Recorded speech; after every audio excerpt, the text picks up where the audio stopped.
Welcome back to my Squarespace tutorial. Today I'm going to show you how to add a logo to your site. So we're in the site. You see this white bar up here. This is your editing bar. I'm going to click Edit. It's going to open it up to the full screen, and I'm going to hover over where I want to edit. So I'm going to hover over this site header, click Edit Site Header, and here we have logo, elements, colors, and a couple other little things down here that I'll explain later. So what I'm going to do is I'm going to click on Site Title and Logo. We have John August Health and Beauty, which we named it last time.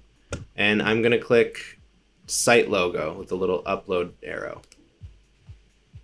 And I already made one, so it's going to take me into my File Explorer. Grab this, choose, and there we go. And then down below, it's going to give me some options to change the sizes.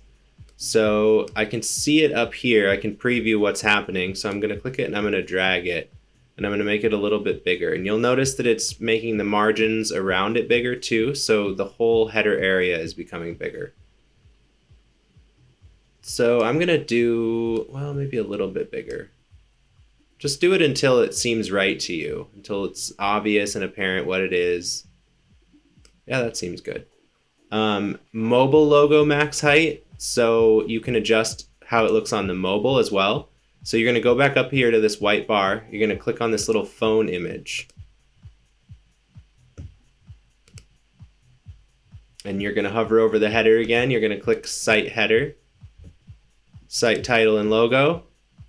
And you're going to click Mobile Logo and make that a little bigger. I'm going to say right about there. Okay. Let's go back into the full screen mode.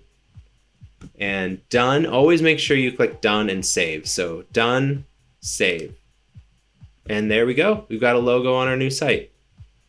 Thanks for watching. Please subscribe and like and do all those things. It'll help more people be able to see these fun videos. Thanks.